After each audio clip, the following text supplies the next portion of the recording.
Hey people, welcome into another episode of DIRTRACKR Conversations. In dirt racing, for every Donny, Schatz, and Brad Sweet, there are dozens of guys like Brian Smith. Brian is a regular in 410 competition at Fremont Speedway in Ohio, but is far from a professional racer. He has a full-time job during the week and a family to look after, but has figured out a formula to get himself to the track each week and compete. He joins me on this episode to talk about how he makes it all work, his full-time All-Star season back in 1998, how he ran second to Cole Macedo a few weeks ago when he didn't even plan on racing, and his post-race traditions of freezer pops and Hot Wheels races for the kids. Brian had me laughing the whole time, and I left our conversation with a ton of respect for him. Please enjoy the show.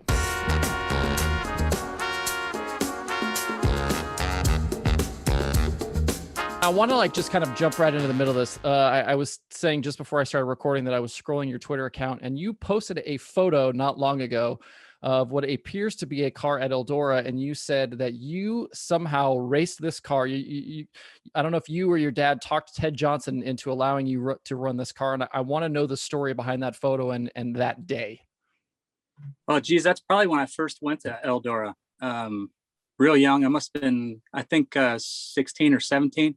I think on the wing it said, "Please excuse my driving. I'm only 6 years older than 10." So it must have been 16. I don't know why we went down there. It was Eldora. We had a sprint car. We didn't know what we were doing. And I think it turned out to be a day show, maybe. But Ted wasn't going to let us run because I hadn't raced hardly at all.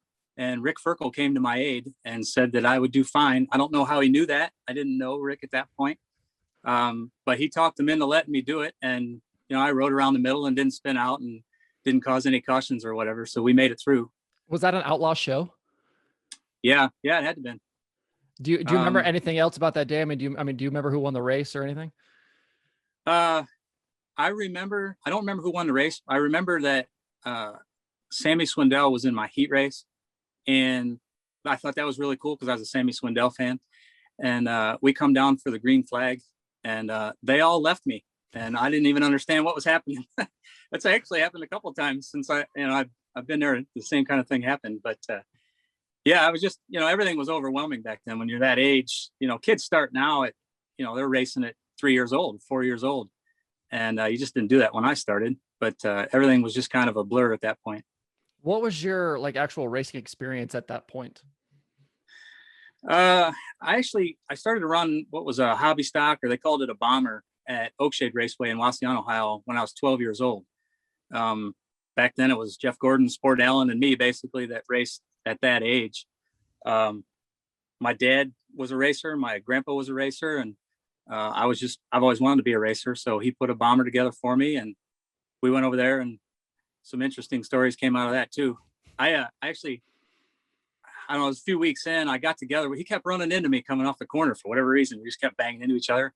And somehow we got together a little harder. He ended up on the other side of the fence, and I ended up spun out of a couple pictures of it. But I was only 12 and wasn't supposed to be racing anyway. You had to be 16 to even be in the pits. So I would get in the race car. I would race. I'd get out of my suit. I'd change out of my suit, and then I'd just be standing around. Well, I got out of my suit real quick and then kind of walked away, and somebody came down mad because he was the guy that went over the fence, and I couldn't find the driver. It was a 12-year-old kid standing there. So I kind of dodged that one. The funniest part of that is that there's a Oakshade Remembers page that I put the picture of that guy over the wall with my car in it. And a guy responded to it. He said, "That was me."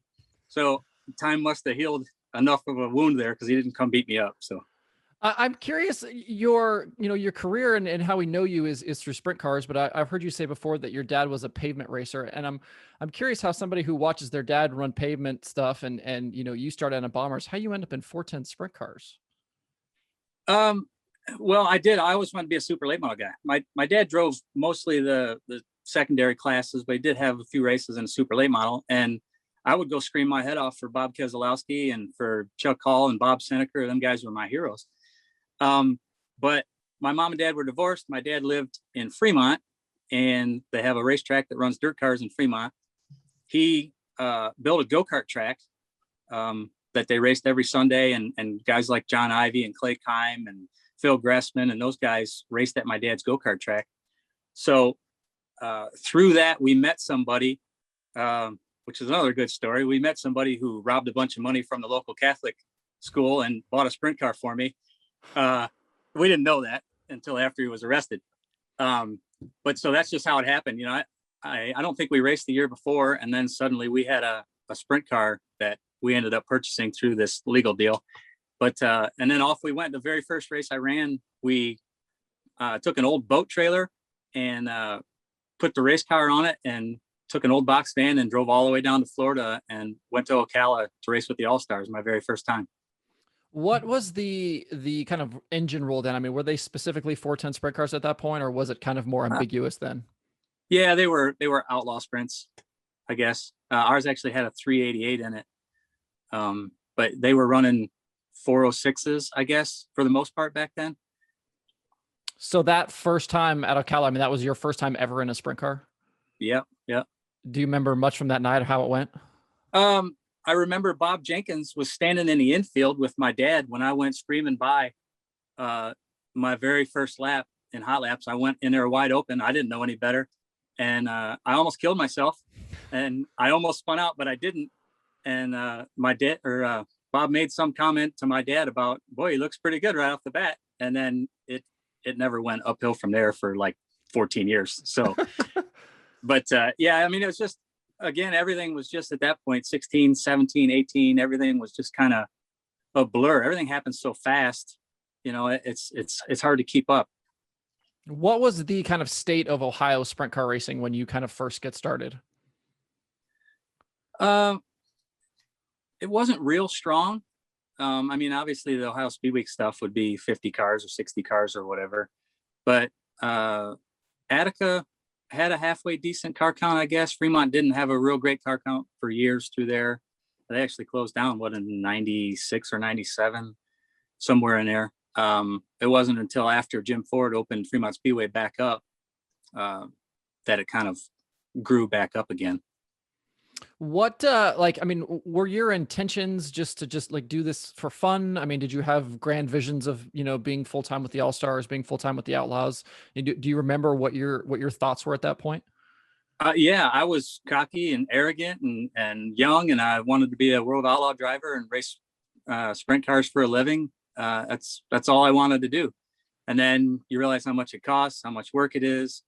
I got married at 20, and I did run the whole All-Star Series in 1998. I was 24, married, had a baby right at the end of that year.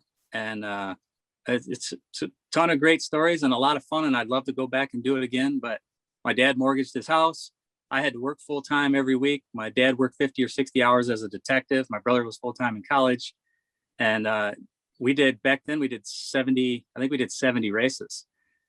So it was not something that we could sustain, I guess. At the end of that year, my dad and I weren't even talking. We were screaming and yelling at each other just because it was so stressful. Nobody sleeps. I would drive home from Knoxville and have to be to work at 6 o'clock in the morning. They'd drop me off, and then I'd work all day, and then we'd work on a race car, and then we'd head to Grandview or something. It was just a crazy schedule. So at that point, it was just like, try and get a ride, try and keep racing, whatever it took to just keep racing. I did 305s for a year, I think. But I couldn't afford that. It just doesn't pay enough to do it. And then little by little, I was getting some rides, and, we were doing well enough. Won a few races, and here we are. I got my own stuff and my own glorious motor coach, and still racing. And I kind of am doing it for a living. I mean, it's, the race car pays for itself. I don't take any house money out to go racing. So only through sponsors and that stuff do I get to keep racing, but it pays for ice cream money every now and then. What's your day job been through all of this? Back in 1993, I started working at a little plastic factory that makes like car dealer signs and name badges and license plate frames and that kind of stuff.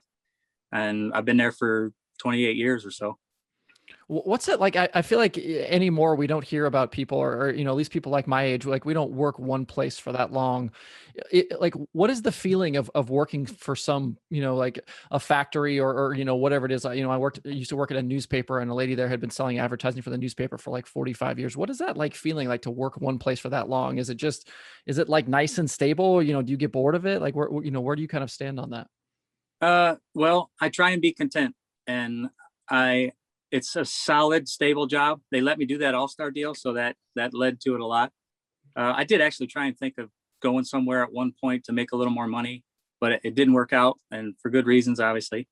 But I kind of like things the same. I like to know what's going to happen. I bet for 15 years, I had a peanut butter sandwich every single day for breakfast. So I just like things that last a long time. You know, the crank and the block in my motor I've had since 1997. It's the same. I'm still running it. It's the same. My wife, I've been married to for 27 years. It's the same. She's the best part that I've kept the longest. But you know, I don't know. I'm content. So I'm happy with what I'm doing. I want to ask you more about that All-Star season, and I'm curious what led up to you attempting that, you know, kind of where you were in your sprint car career at the time, and like at what moment all of you kind of sat around and said, let's go do this. Like, tell me that story. Well, that didn't happen. My dad said, I'm going to buy this car in 97, probably 96. I was at a bowling alley and I was bowling. I was throwing some good balls. The guy noticed that I was throwing some good balls and he said, hey, you should join this league or whatever. I started bowling. I made it to the point where I was going to be a professional bowler in 1997. I had the package and I was ready to sign the papers, had good averages in two houses, all that stuff you had to do. And my dad was friends with Frankie Kerr. Since Frankie Kerr had moved to Fremont, my dad was a police officer. He would stop over there and they drew up a friendship, and they still play cards today a couple of times a month. But he bought one of Frank's used cars from Stan and worked on getting a motor, and finally got a motor at the end of 97. And he said, if we're going to do this, we're going to do this. You're going to have to give it 100%. So the next week I sold my bowling balls and everything I had, and we went racing. So at the end of 97, Leonard McCarl was working for Frank, and we were at the Eagles Club or something like that one night. And if you've never met Leonard, man, he was awesome, dude. But he told me that if I could beat Sarah Fisher at Eldora at the last race or the last All-Star race, I think it was, if I could beat Sarah Fisher, he'd be my crew chief the whole next year. Well, that wasn't going to happen, and it didn't happen. But my dad said, you know what, let's just run the All-Stars next year.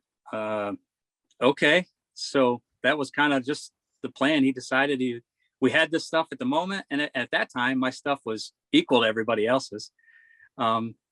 So I bought a new truck. He bought a trailer, and we went on the road, and 38,500 miles later, and fights and joy and all that stuff, we finished, I finished 6th in points as a driver, and he finished 5th in points as an owner.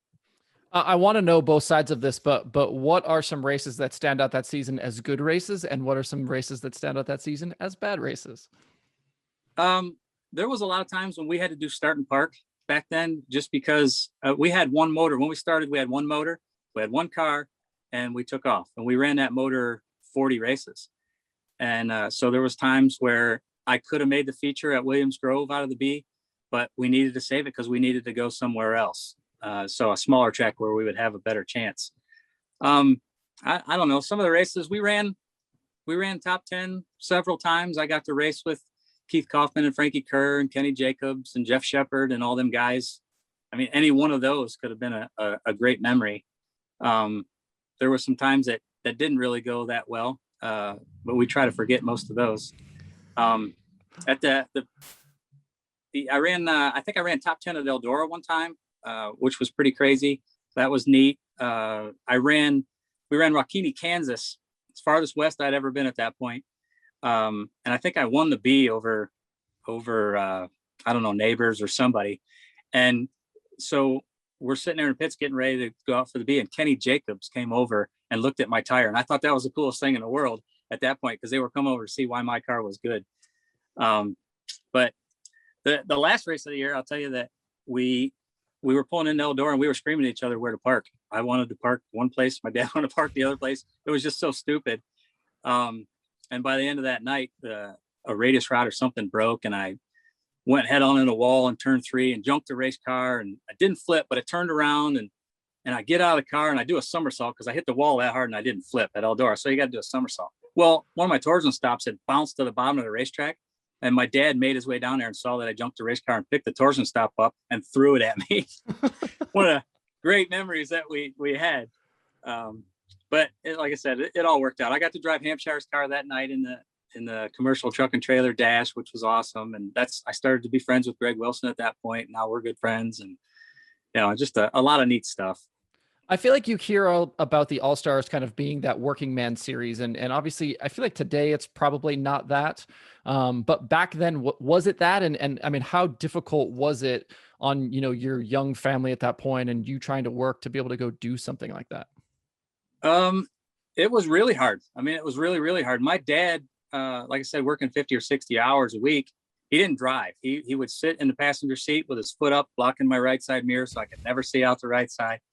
But he would sleep. My brother was at college and he was trying to do, get good grades and all that kind of stuff. So he's sleeping in the back seat. And I drove probably 37,000 of them miles back and forth. And, we'd try and stay in a hotel if we absolutely had to, but we try and drive home because we had to work.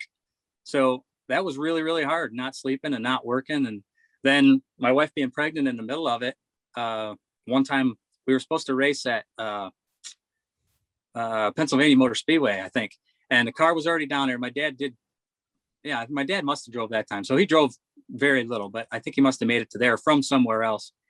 And I was driving there from work in my wife's old Achieva, and she was going to the ultrasound, which this is really lousy. I shouldn't have missed the ultrasound, but I'm probably to the other side of Ohio from Fremont, and they called it, they rained out Pennsylvania Motor Speedway. So I turned around and that thing will go 111 miles an hour. Just so you know, I drove back on the turnpike as fast as it would go, wide open. And maybe around Sandusky, I think, I'm looking in front of me and I'm cruising, and I didn't get a ticket. I didn't get stopped or anything, but it was kind of windy. And there's a motorhome or a trailer getting pulled by a truck, and it starts to sway. And I'm looking at it, and all of a sudden it goes shooting off the right side of the road, off a bridge, and it's crashing down the embankment. So I got to stop at this. So I pull over real quick and I start running up there, and here comes this lady with no shoes on, and she jumps out of the car. She comes running, or the truck. She comes running at me, and all of a sudden this cat goes running by my feet and across the road, across the turnpike into the middle, and she's screaming, running after me. I gotta get my cat. So I about had to tackle her to stop her, got her calmed down, and then there weren't a lot of cell phones back then, but somebody had a cell phone. So they called the cops, and then I hightailed it and made it to the doctor's office just as my wife was walking out of the ultrasound room. And the doctor was nice enough to let me go back in. And I got to see the first of my 3 girls there. So that was a pretty interesting story. Where has she been at through all of this? I know now she's kind of your de facto crew chief and stuff, but has she always been super thrilled that you're doing this? I met her when I started working at Burger King, and we were both working at Burger King together. And I couldn't work under her. I just couldn't take it. I worked there for 3 months, but she was the boss, so that didn't work out. But she thought she was going to marry a race car driver, and then she was going to be rich and famous. Well, I mean, we got a motor coach, so maybe we made it. Maybe it worked out. And I'm talking to you, so I must be famous. But it was tough. It was a struggle because I told her when we first started that racing was number 1, she was number 2, and I was going for it. And that lasted we got married in 94. And in 2000, somebody else came into the picture and led her away. And it didn't work out real good right then. But my dad, who for most of my childhood, since my mom and dad were divorced, he wasn't really there as a dad. Well, in 2000, he led me to the Lord. I got saved, became a Christian, came back home, told my wife how it was going to be. I was keeping the house. I was keeping the baby, all that stuff. It was her choice to stay. Short story long, she decided to stay. We started going to Grace Community Church, which has now been my sponsor, one of my big sponsors for 11 years. And we both got saved. And now over the last 10 years, she's been getting more and more involved. And now since I think 2017, she's been the one that's, kept the air pressure in the tires, made sure I'm not overthinking stuff, taking care of the food, cleaning out the camper and the trailer. And basically it's her and I. She's a crew chief, and we're having a good time. Are you the coolest guy at the church because you drive sprint cars with the church on the side of it? So about that, when it first started, like I said, 10 or 11 years ago, we're a fairly large church. It's like, I don't know, 1,500 to 2,000 people. um, there was a lot of people that didn't know what a race car was, other than it was a bunch of hillbillies and they were gambling and all this bad stuff, all the bad stuff they talk about us roundy rounders. And so it took a little bit of time to get that, worked out to where they understood what we were doing. We made some appearances at the church at different places. And then the pastor started talking about us every now and then, although he did call me crazy in front of 2,000 people at one point after he'd come to the races the first time. He's probably not far off though. No, I'm not going to disagree with him. It's pretty crazy what we do. But so it took some time. The older crowd, it took them a little bit longer to see what we were doing and see that it was actually a ministry of the church. And, they support it through their advertising budget. So that's how it comes from. We're not taking money away from orphans and that kind of thing, like some of the people were thinking. But it's a great outreach.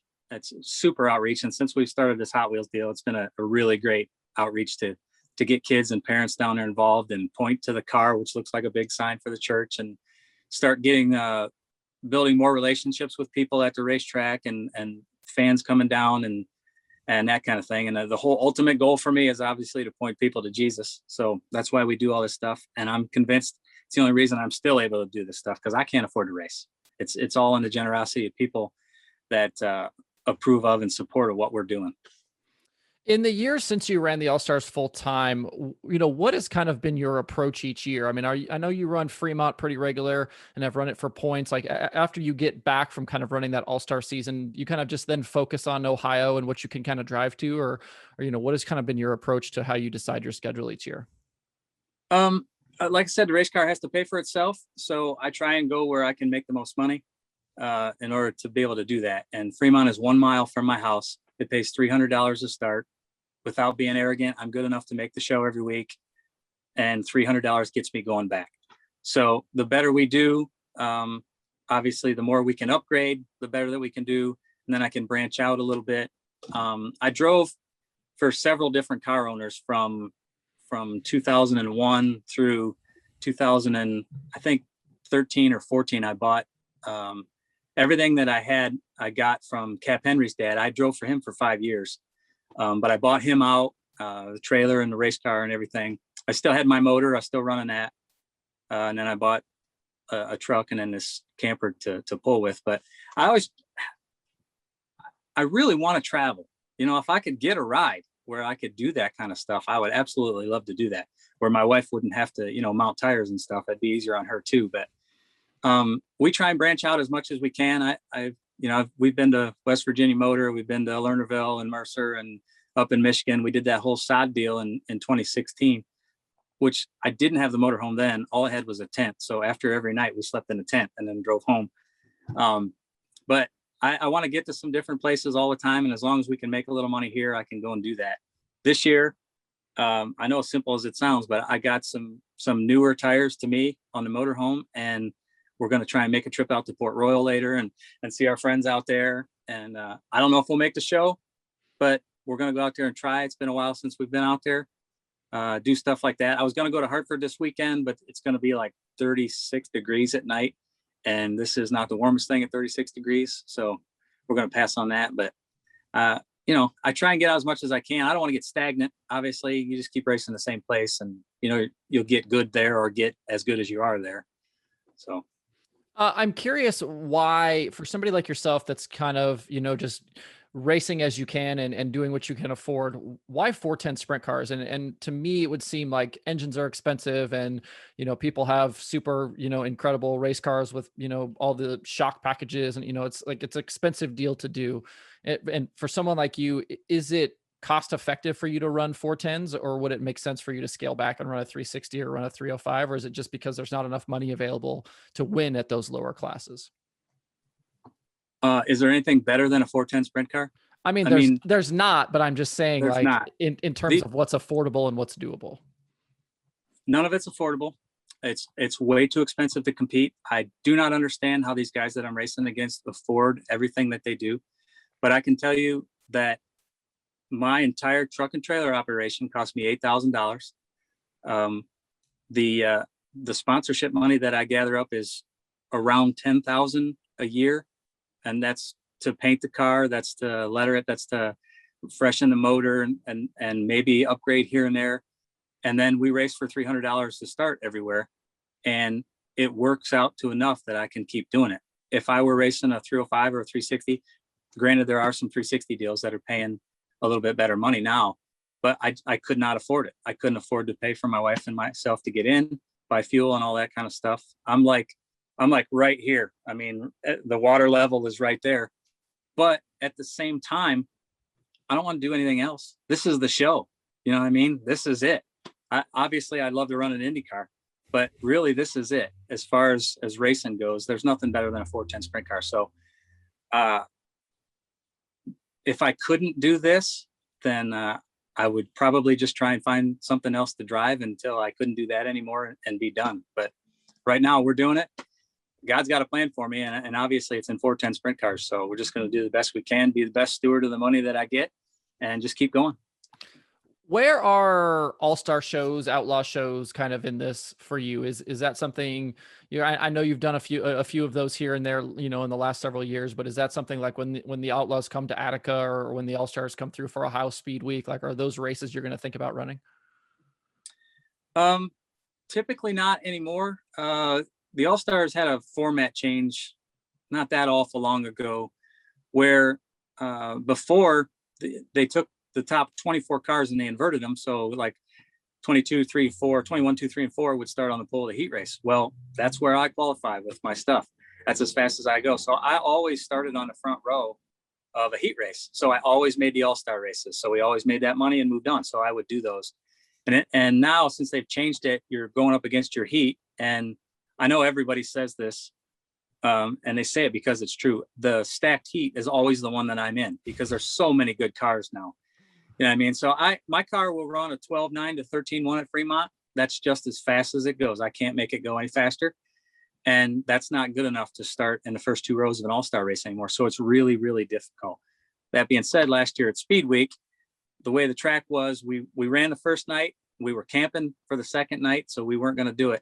So use the car as a little bit of a coupon, make the $100, B-main money, and then we'll watch the races. Well, I was fortunate enough to make it into that show, and then we ran ninth. So it worked out really good. We had extra marshmallows for the campfire the next night. But the outlaw shows, I've never made I've been racing since 91 or whatever. I've never made an outlaw show. I haven't run a whole lot of them. A couple of years ago, I went up to I-96 and I missed it by one spot. But it's just, there's different things you got to have for the car to be legal with the outlaws, new seat belts and tethers and that kind of thing. And some of that stuff you can get away with other places. $500 tether investment for me was huge. I mean, that's a crazy blow to the bank. At the beginning of the year, if I spend $2,000 at the speed shop getting parts that I absolutely need, it's stressful. I mean, even with the sponsor money coming in, it's stressful to do that. So I'm not going to be able to qualify with the outlaws. I know that. I'm not, I don't have delusions of grandeur. But at Fremont, maybe every once in a while we'll run a Speed Week show. I might do it this year just because we had some success last year and some success at the beginning of this year. So we might be all right. Yeah, I definitely have to ask you about Attica, leading some laps, finishing second there, running second to Cole Macedo, no less. But tell me about that race. Was that something where you were really kind of eyeing the win about halfway through that feature? No. If there's one thing you should know about me, I'm completely honest. I am brutally honest. So, but you ran Gary Taylor down. I did. Okay, so I know how good I am as a race car driver. I don't think I'm Steve Kinzer, but I don't think I'm a guy who can't make it out of the B main ever. I know I'm comfortable where I'm at as a race car driver, and in the right situation, I can run up front. I know that even with my stuff. That was not one of those situations I was thinking about. So the beginning of the year, I don't run Attica much for different reasons. I don't run over there much anymore.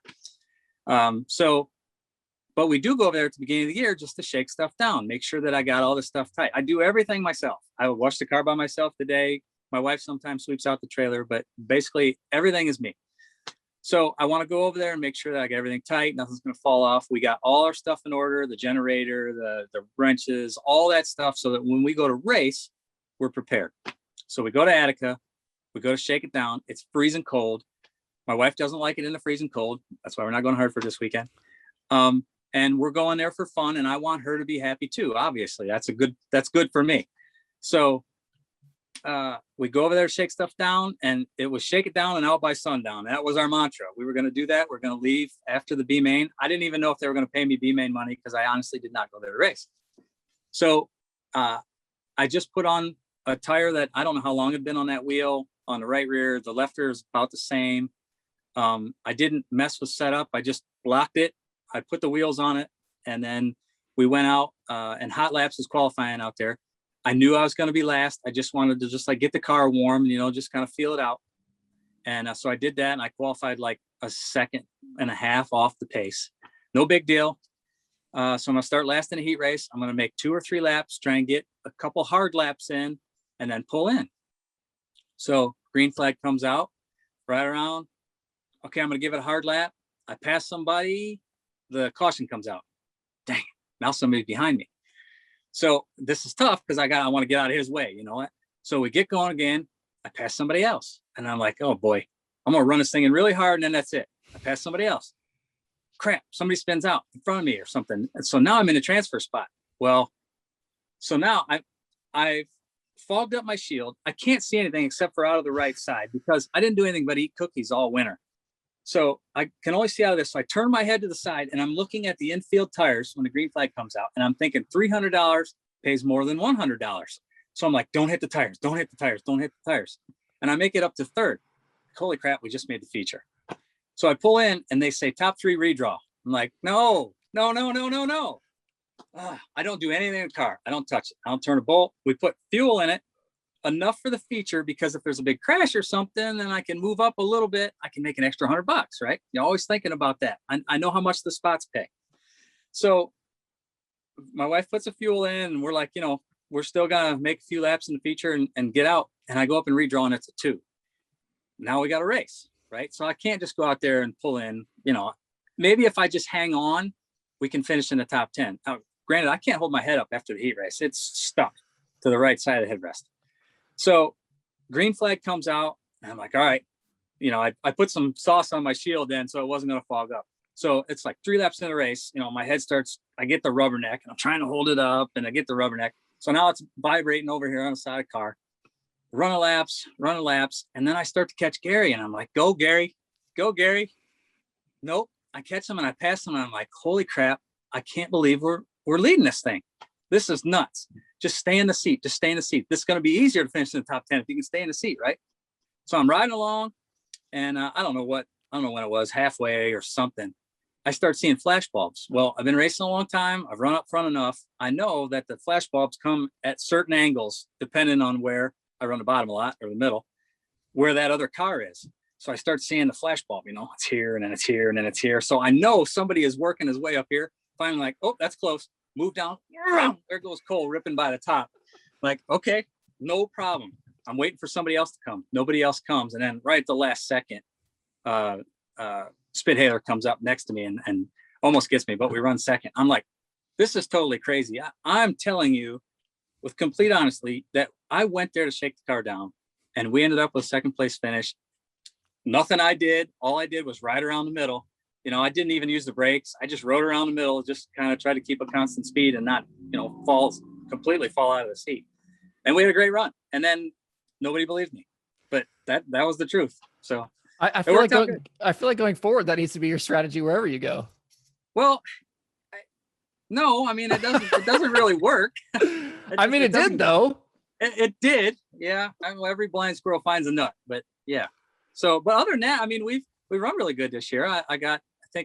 I run 12th, 10th, 6th, and 5th. So it's been really good this year so far. I want to ask you too, in all of this, the last thing I would expect someone like you to do would be to take the wings off and then go run non-wing stuff. So I guess that's the next question is why run non-wing stuff through all of this as well? Because it takes the motor out of it and puts the driver in it. I love running without the wing. When my wife Kimberly and I first got together, we used that same old boat trailer. We put the non-wing car over and we drove over to Lincoln Park every week to race with Bob Kinzer and Brad Marvel and Kevin Thomas, the other Kevin Thomas. And I I love it. I've raced a couple times a year, just about my whole career without the wing. Whenever they come to Fremont, or we've run Attica. I won a race at Hartford 5 years ago. I think we won. That was my only non-wing win, but I won it up there and I beat Landon Simon. So at a big track, it was crazy. But we've run Attica and Merritt and that kind of stuff. Crystal. It takes a lot more driver. I'm a patient guy. I'm a bottom feeder. I can run the top when I have to, and I typically do it more in the non-wing car than I do the wing car, actually. And I think it's because I just use the same entry points and it slides me all the way up to the top of the racetrack. But I just get a kick out of it. There's a lot of wing guys don't do it for obvious reasons. You're riding along in a non-wing car and you're doing fine and you're just screaming along, and then all of a sudden you're upside down. You don't know what happened. That's the way it is. And that's part of it that I like, I guess. You know what I mean? I like to be able to control that kind of possible demolition that could happen. You mentioned like some engine parts that you've had for a long time, and I heard you somewhere else say that you ran the same wing for 7 years. Do you have other examples of parts like that you've run for a really long time? Well, I guess we got the motor in 1997, and I still have the same valve covers and crossover tube. Even the two rubber hoses that go up, those are the same on that motor. I've run stuff way, way, way too long in some people's minds. But, if you take care of stuff and I'll turn my stuff 9,500 every night, I'm 79 to 82, 83. So I'm just not real hard on stuff. I don't crash stuff a lot because it's too expensive. I can't afford it. When I replace stuff, it's because it wore out. It just flat wore out. I've run drive lines for several years. Even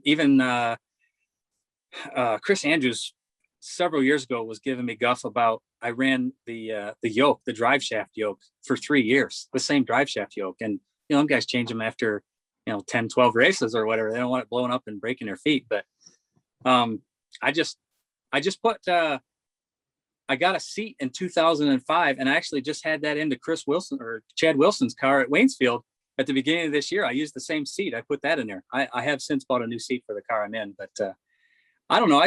I make stuff last a long time because I can keep racing on that stuff. The tire I ran the last 2 weeks, ran 5th and 6th with at Fremont, I bought for $20 off the Linders. Cole Macedo ran it and didn't kill it.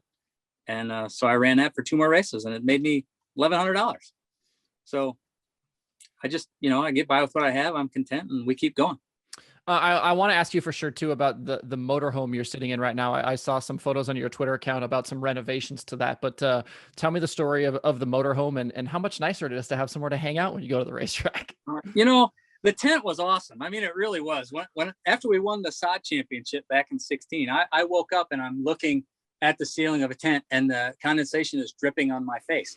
I mean, that's a great story. So, but this deal here, I was actually Frisbee golfing with my wife. And I had told my mom by mistake that maybe 6 months before that at some point, if we can pay off some bills, we'd like to get a motorhome. So every week, my mom would send me pictures of motorhomes that were for sale for 6 months. So like I said, we're disc golfing and my mom sends me another one and I look at it, and this Class C style 90 is the style that I like. I think it's a really cool one, similar to what Hampshire towed with for all them years. So I look at it and I look at some pictures and I'm like, oh yeah, that's really nice, Mom. And I showed it to my wife and I said, how much? And she says, $4,200. I'm like, whoa, wait a minute. I'm going to have to at least go look at it. Now I don't have $4,200, but I'm going to have to go look at it. So I set up a time. Kim didn't even go. She knew we couldn't afford it or whatever. And, so I go up and I look at it, and it's in the east side of Toledo on this real skinny street. It's in the alley. It's covered up with tarps. I mean, this is not going to be good. He pulls the tarp back. We walk in and it's beautiful in here. I mean, it's unreal. The guy took really, really good care of it. His house was a halfway decent house in this little neighborhood, but inside was gorgeous. His wife was meticulous with the leather couches and the hardwood floors and all that stuff. So I took good care of this motorhome.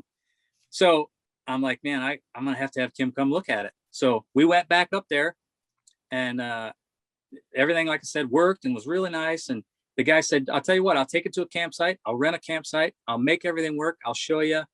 And then, you know, if you guys are interested, then you'll take it.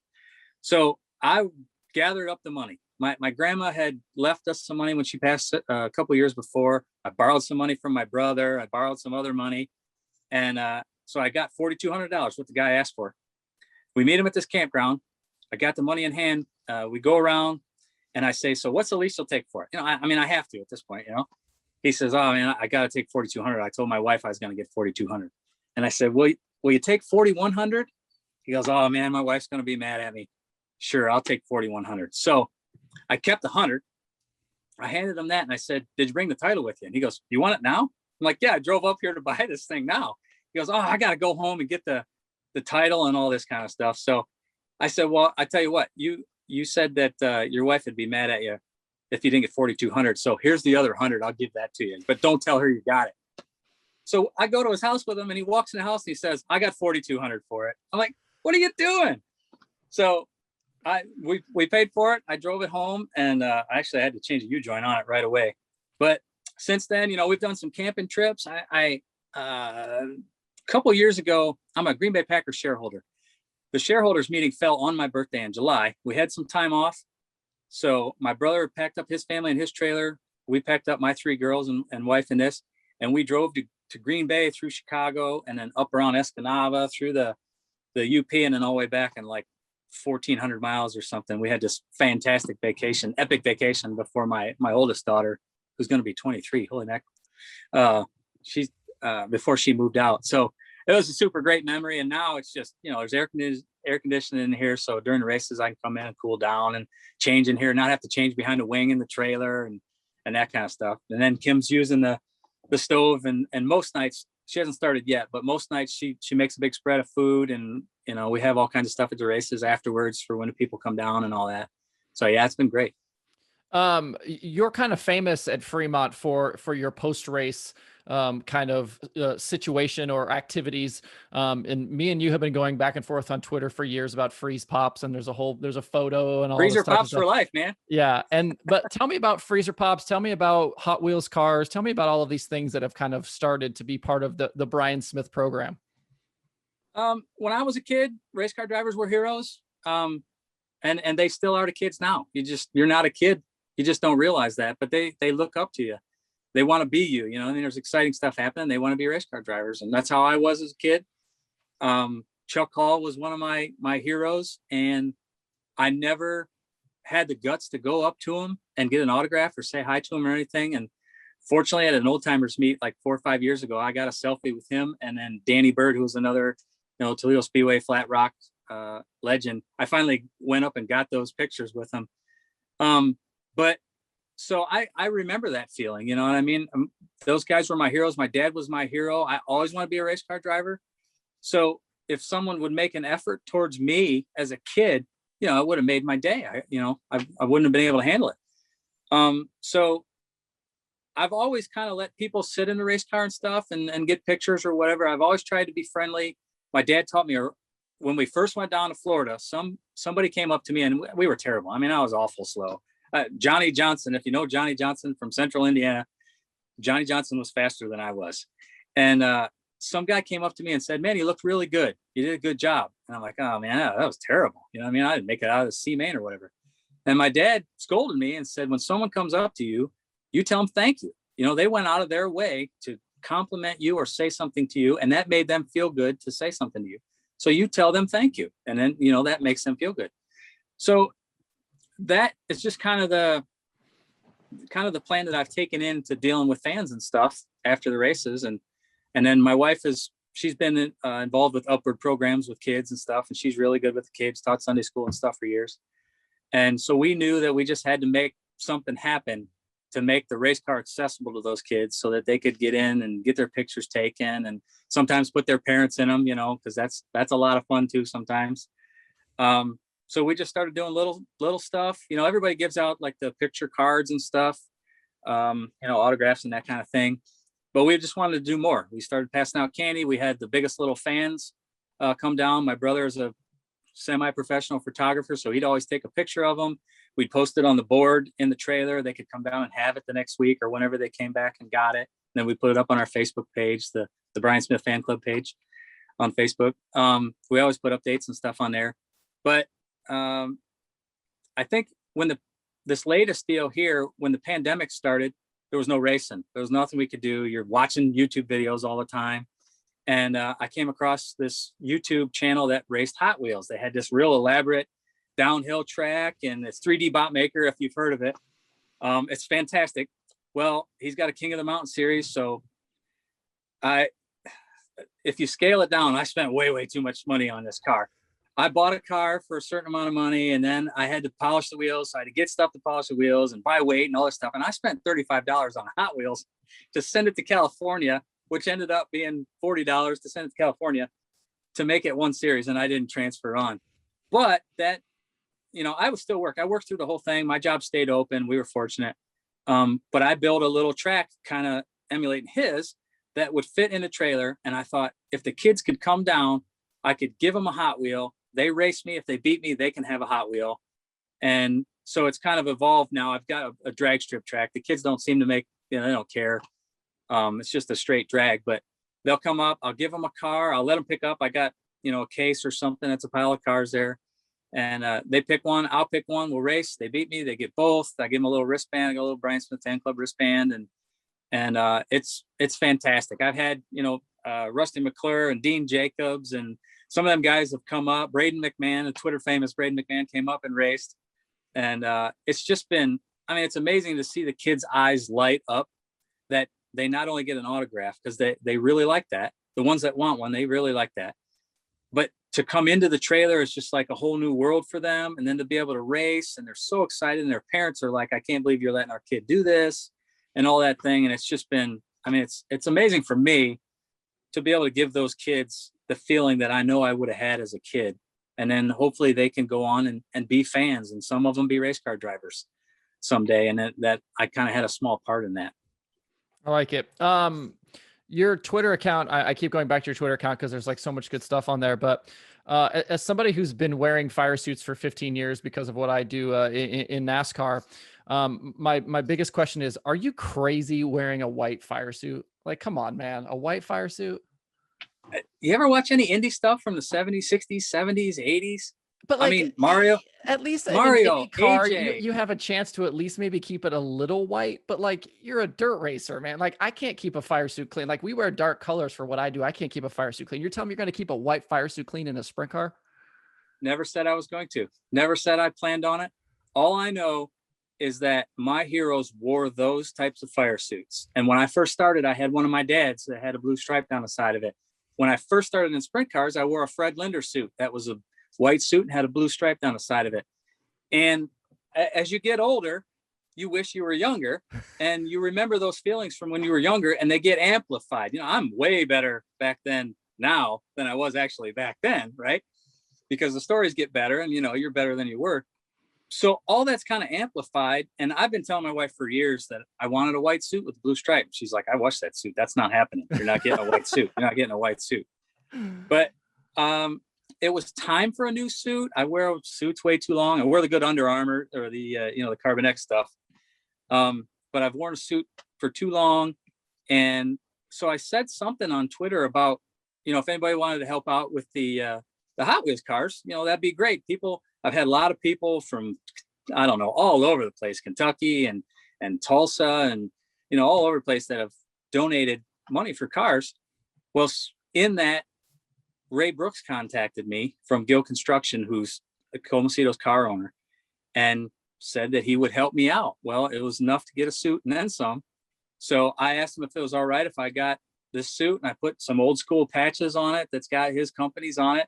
And then on the back, it's got, just like Goodyear used to be on the back of those suits, I got the OhioGrace.com logo on the back of it. And I'm telling you, man, I put that thing on at the races on Saturday, and I went down and got a picture with Ray and Holly. And I feel like I can take on the world. All them childhood dreams came on. And I don't know. I have so much excitement to be a race car driver now. I drive race cars. I'm a race car driver. But I kind of like being a race car driver too. You know what I mean? I'm still a big fan. I watch I mean, I stay up way too late at night watching Dirt Vision and Flow Racing and all that stuff, watching guys out in California, because I'm a huge race fan. I mean, I even like some mechanics, you know what I mean? I love it. It's not a focus of my life because Jesus is the focus, obviously, but it's the thing that I do. That's what I do here. So wearing that white suit with that blue stripe, man, I'm AJ Foyt. I love it. Your race car, I love the hand lettered numbers. I like the picture of you welding on it in the driveway. Yeah. What do your neighbors think of every time you roll this thing out? I mean, do you push it off into the neighborhood? I mean, like what do you do? What do your neighbors think as you're working on this thing? I don't do any of the pushing off stuff. I don't make much noise. I bought a quieter air compressor. I try not to make a stink. I live in a fairly quiet neighborhood, I guess, other than my street seems to be a drag strip for Harley Davidson's going down to the bar down the street. But typically my garage is 12 by 18, moved in with cabinets to about 10 by 14. So if I push the race car in there, I have to put it on rolling stands and move it to one side to work on one and then roll it the other way to work on the other side. So most of the time during the summer, I just head the camper in, I roll the car out the back and I work on it in the driveway. And sometimes people stop, sometimes people don't. I got pretty quiet neighbors on both sides that they don't, it's not really a big deal. So I'm kind of under the radar where I'm at. I'd like people to stop buying stuff and talk, but at the same time, I don't work on it a whole lot. When I do it, I focus, I get stuff done and get it back in the trailer because I still have 2 kids at home and one of them's in hockey and they like to ride bikes and do all this stuff. So I kind of get it out, get it today. I just rolled it out, washed it, put it back in the trailer. And then I'm hoping tomorrow that I can do some maintenance stuff on it. And then maybe we'll get to race at Fremont Saturday. But yeah, it's kind of under the radar here. I love that you're like a race fan too, because I am the same way. I spend way too much time watching dirt racing. I don't get to go because of my day job, but I feel you there. As somebody who watches as much racing as you do, what have you been excited about this year as you kind of look around the country at all the stuff you've gotten to see? I really like the Taco Bravo series and then the USAC CRA series out there. I don't know. It's a different style out there that I get a kick out of, that the tracks are different and that kind of thing. But I love watching the All-Stars wherever they're at. I love being able to not go on Twitter for a little while and then watch the races even the next day. Sometimes I gotta be honest, I make it through all the heat races typically for the California races. And then sometimes I just got to wake up Sunday morning before church and watch feature. I just can't do it. But I think it shows how strong it is right now. I mean, there's a lot of race cars out there. I think we had 80 410s in Ohio last week between the Outlaws and Fremont. And then I think West Virginia Motor was running. I think we had 80 some sprint cars. So they get enough cars for races everywhere else. I think it's just really neat that there's that many sprint cars out there. Well, I will let you go. We are coming up on almost an hour at this point, but I certainly appreciate the time today. When and where are we going to see you throughout the season? Are you going to be able to travel at all? Is it just Fremont? Where are we going to be able to find you? We'll probably be at Fremont more often than not. I'm going to do Speed Week as a fan. My wife wanted to do Speed Week, the whole thing. So we're going to camp that. We'll probably race at Fremont. They're working on a Southern Ohio race I really want to hit with the Ohio Valley deal. We might do a 2-day weekend down there. And I'm hoping to make it to Port Royal on July 10th because some of the fast cars are going that way. Some of the fast cars are going that way, and it give me a better chance to make the race there. But we'll just see how it goes. We got to keep doing well and keep having enough money to put gas in the camper to go to those places. That's one of the main costs for me, is just being able to afford to go to those places. But yeah, we'll be around. I'm always looking to try to get in something else too. So you just never know. Give me all the plugs. Where can we find you? Who are the sponsors? Is there Brian Smith merch? Like, give me all of that stuff. There isn't Brian Smith merch at the moment. That's a big investment to get t-shirts or hats or that kind of stuff, but maybe next year we'll do that. You can check me out at the Brian Smith on Twitter, obviously, the Brian Smith fan club page on Facebook. And that pretty much takes care of most of that stuff. We try and run everything through there. So nice. Look me up. Well, Brian, I appreciate the time. Thanks for chatting, man. Freezer Pops for life.